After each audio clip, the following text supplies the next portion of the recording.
les gens qui riaient dans les deuils. Je dis, regardez ces gens s'ils manquent d'amour. Quelqu'un a perdu, quelqu'un vous riez, vous blaguez. Hein? Il faut pleurer dans les deuils. Frère, je vais vous dire la vérité. Moi, dans mon deuil, les gens qui pleuraient, moi, je ne les aimais pas. Pourquoi? Ils me mettaient encore down. Je suis down, tu mets down, down, down.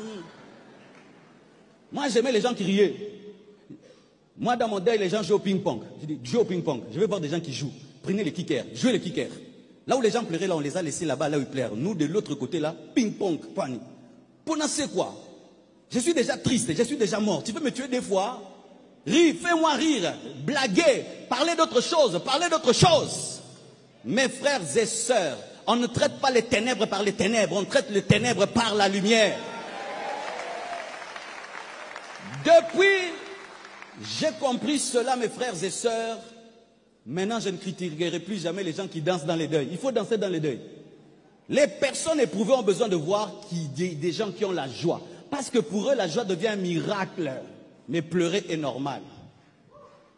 Maintenant, là, pleurer, là, si seulement je me concentre comme ça, je vais pleurer. C'est seulement ici. Ici, seulement. Mais rire, il faut risiquer. Au Kama. Pourquoi? Tu veux demeurer dans un deuil éternel. Et vous savez, les gens qui demeurent dans un deuil éternel, la plupart du temps, ils ne pleurent pas seulement le mort. Ils pleurent aussi son oncle qui était mort, sa tante qui était morte, sa sœur qui était morte. Toi, tu penses qu'il est dans ton deuil. Il est aussi dans tous ces deuils qui rassemblent dans ton deuil. Oh, non, arrête ton deuil dans mon deuil. Arrête ton deuil dans mon deuil. Arrête ton deuil dans mon deuil.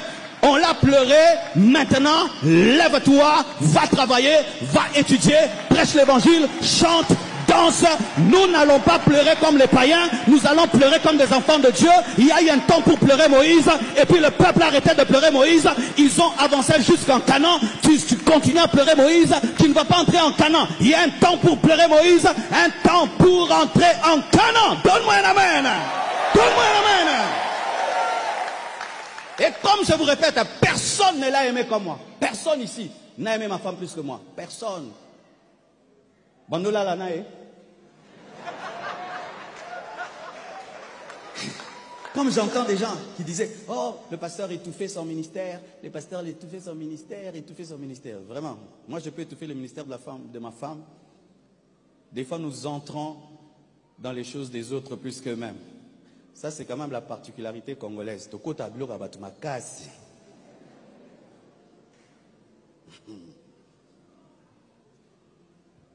Pour terminer, la communion fraternelle et l'amour sont un bouclier contre la dépression. Mes frères et sœurs, nous avons un frère dans l'église d'ailleurs qui a perdu son père, le frère Kim, qui est le président de la jeunesse. Mes frères, il a mal. Il faut aller le voir, il faut le fortifier. Et quand tu vas dans un deuil, parle à la personne, encourage-la. Si tu dois lui faire un câlin, fais un câlin. Si tu dois prier pour elle, prie pour elle. J'ai compris que la communion fraternelle est un bouclier contre la dépression. Ne laissez jamais quelqu'un qui souffre seul. Satan va lui parler. C'est pourquoi il y a beaucoup de suicides en Europe. Les gens sont seuls. Quand tu es seul, Satan te parle beaucoup. C'est pourquoi je m'étais fait entourer.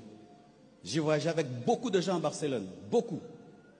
Beaucoup de gens. Une vingtaine de personnes étaient autour de moi. Il y avait des gens toujours à côté de moi. Parce que quand tu restes calme comme ça, là, des pensées commencent à venir. Frères et sœurs, ne laissez jamais les gens seuls lorsqu'ils traversent des moments difficiles. C'est là qu'on prend des mauvaises décisions. C'est là que Satan vient nous parler. Et dommage aujourd'hui, la communion fraternelle existe de moins en moins. Et moi je peux bénir Dieu. Dieu m'a donné des vrais amis qui ont pu tout arrêter pour venir te fortifier, pour venir être avec toi. Bâtissez des relations.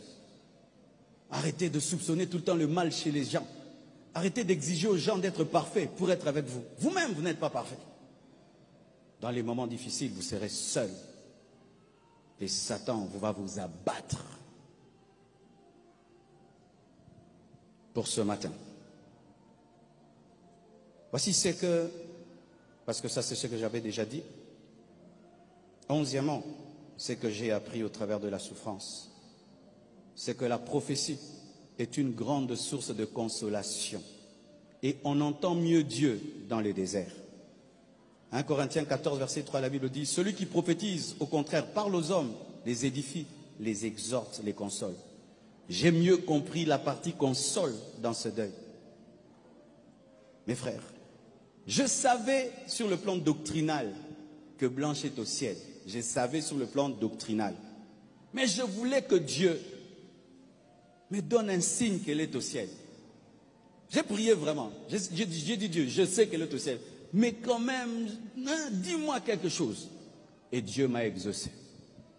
Mes frères, je vois un matin mon père qui vient me voir. Il dit, Marcelo, j'ai vu ta femme. Oh, ma femme, tu as vu ma femme? Elle est déjà enterrée, elle est allée au ciel. Elle était comme un ange. Elle brillait. Elle était rayonnante. Elle m'a dit de te dire que tu arrêtes de t'agiter. Mon père, c'est quelqu'un vraiment de carré. Il ne peut pas te dire une telle chose s'il n'a rien vu. Un prophète à Brazzaville m'envoie un voice. Il dit, j'ai vu une grande fête. Et ta femme était dans une gloire. Il y avait une fête extraordinaire. Des hommes de Dieu sont venus me voir. M'ont dit, Marcelo, tu aurais voulu vieillir avec elle.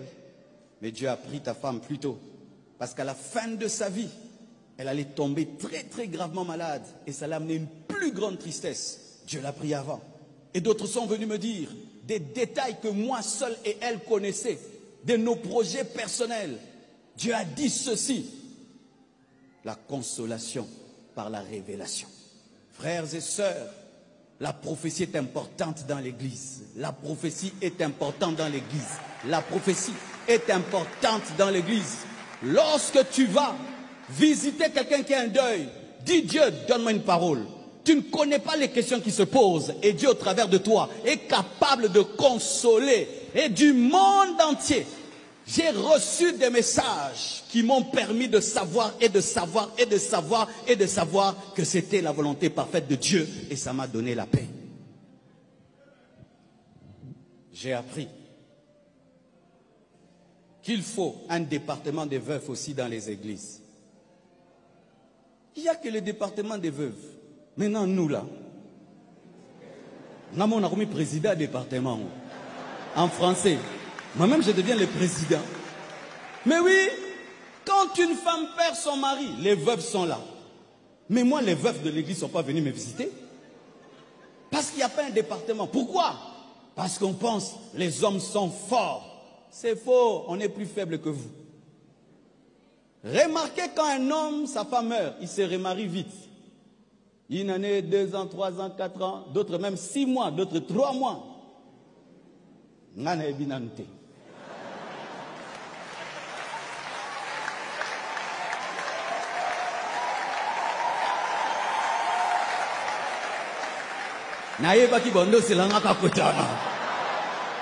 Je vous connais.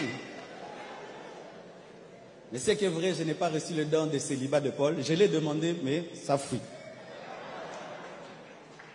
On continue, on continue.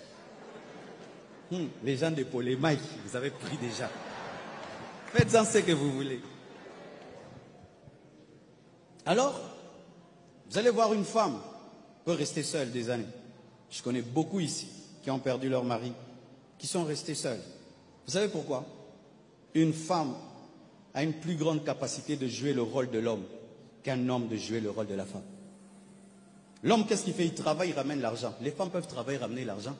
Mais l'homme porte la grossesse au Koufamamo. L'homme supportait une douleur d'enfantement au Kokate. Vous savez là, j'étais plus fort que Blanche. Mais moi, si je porte Tabiri 30 minutes, j'ai mal aux mains. Mais elle peut le porter 1 heure du temps. Parce qu'elle, elle porte le bébé avec le cœur. Et je vous assure, il faut un département des veufs. Lorsque cela m'est arrivé, je voulais écouter un veuf. Qui va me parler de cela? Par expérience. Pas quelqu'un qui va me parler par théorie. Et Dieu a suscité des pasteurs. Pasteur Karambiri m'a appelé. Parce qu'il a déjà perdu sa